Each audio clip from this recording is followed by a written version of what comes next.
Back in 1987, there was this little-known movie some of you might have heard of.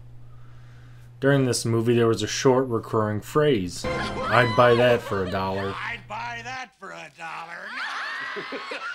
I'll buy that for $1.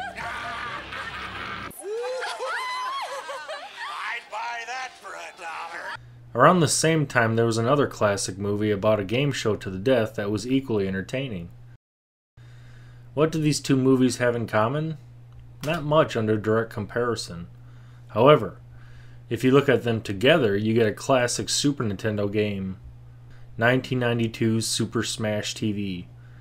Much like Double Dragon, Super Smash TV is a home port of an arcade game, albeit overhauled for the Super Nintendo.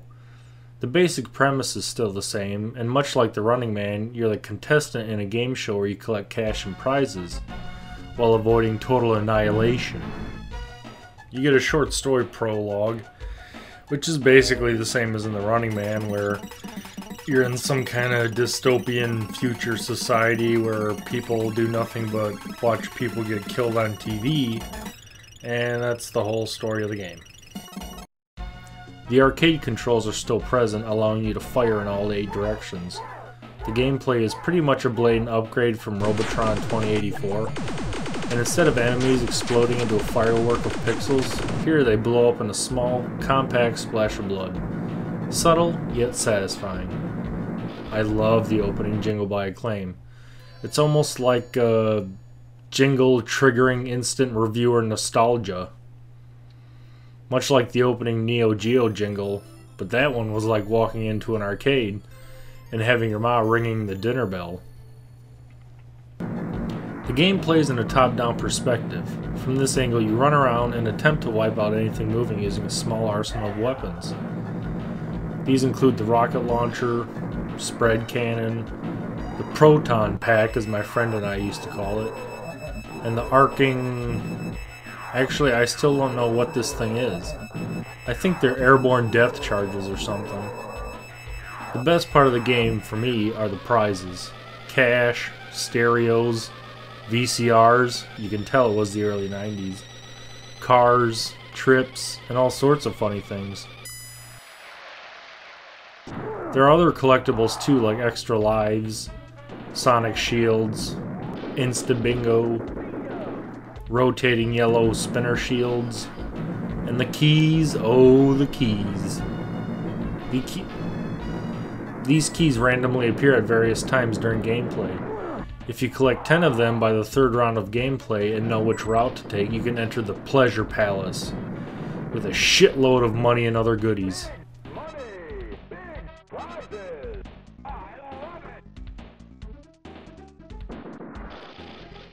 Speaking of which, one of the things my friends and I like to do was to see who could get the most money for each, and how long we could keep the money ticker climbing. I swear to God, there was more than a few times when it was just running for like 5 minutes straight, but that's if you found all the treasure rooms too.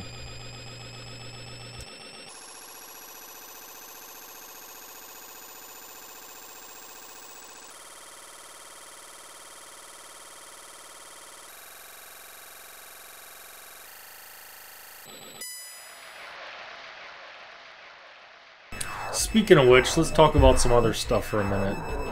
There's 3 stages total in the game, and only 3 bosses. These are Mutoid Man, Scarface, and strangely, the last boss of the game is actually the MC of the show. So either the guy running the show is like some sort of android, or I have no idea. At the start of each stage, you're given a small map showing the layout of the stage itself, indicating where the boss room is, where the prize rooms are, and things like that. What these maps don't show you are where the secret treasure rooms are. Fortunately for us gamers, there's always a clue in the room next door to it. Something like the buffalo herd is nearby, or snapping turtles on parade, or some shit like that. That's one of the other screwy things about this game, is that The room names have such weird titles like Eat My Shrapnel and Total Carnage. Overall, it's a pretty fun game. It's one of the SNES classics. It never gets boring. Well, I shouldn't say it doesn't get boring. It's more like if you have two players, the game is a lot more fun than if you're just playing by yourself. And then you have the stupid MC guy who comes in on certain stages and says crap like, I'd buy that for $1. Total carnage! I love it! The enemies are pretty simplistic. You have guys with baseball bats in the first stage, and then you have mostly these different rainbow-colored robot things in the second and third stages. And then in the third stage, you have like these weird snake people. Not too tough. But I always think it's funny because you see the little red bomb guys that walk around the edges of the screen.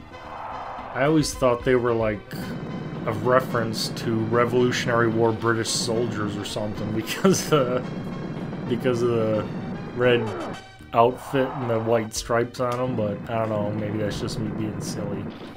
Overall, it's a great game. It's one of the SNES classics. But I always remember it as being one of those games that you'd find at the video store and you'd rent it just because there weren't really any other cool games there to rent, but this may do over a weekend, I guess. It's a lot of fun. Thanks for watching my review. Go check it out.